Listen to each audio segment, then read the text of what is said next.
Hi, இந்த video நம்ம என்ன பார்க்க போகிறோன்னா அன்பை பற்றின ஒரு பதிவு தாங்க நம்ம பார்க்க போகிறோம். அன்பு அளவாக இருந்தால் நமக்கு நல்லது. நம்ம யாருக்கு அன்பு செலுத்துகிறோமோ அவங்களுக்கும் நல்லதுங்க. ஏதோ ஒரு காரணத்தினால நமக்கு பிரியமானவங்க கூட பேசாமல் இருக்கிறோம். அது ஒரு அண்ணன் தங்கச்சியாக இருக்கலாம், நல்ல நண்பர்களாக இருக்கலாம். ஏதோ ஒரு ரீசன்னால் அவங்க நம்மளை விட்டு விலகி இருக்காங்கங்கிற பட்சத்தில் அவங்கக்கிட்ட போய் 3 கேள்வி கேட்கவே கூடாது. ஒன்று, ஏன் என்னை விட்டுட்டு பேச மாட்டேங்கிறீங்க? ஏன் என்னை அவாய்ட் பண்ணுறீங்க? ஏன் என்னை விட மற்றவங்க கூட பேசுகிறீங்க? அப்படிங்கிற கேள்வி கேட்கவே கூடாதுங்க. உண்மையான அன்புங்கிறதுனா டெய்லி கூடவே இருக்கணும், பேசிக்கிட்டே இருக்கணுங்கிற அர்த்தம் இல்லைங்க. அவங்க நம்மளை கடந்து போகும்போது கூட பேசாட்டி நம்ம அதுக்கு கவலைப்பட வேண்டியது கிடையாது.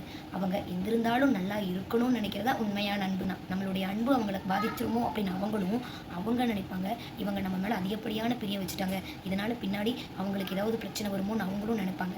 அதனால் அன்பு அளவாக செலுத்தினா நமக்கும் நல்லது, நம்ம சுற்றி இருக்கிறவங்களுக்கும் நல்லது. அளவான அன்பு வளமான வாழ்க்கைக்கு ஆதாரம். இந்த வீடியோ உங்களுக்கு பிடிச்சதுன்னா லைக் பண்ணுங்கள், கமெண்ட்ஸ் பண்ணுங்கள். பாய்.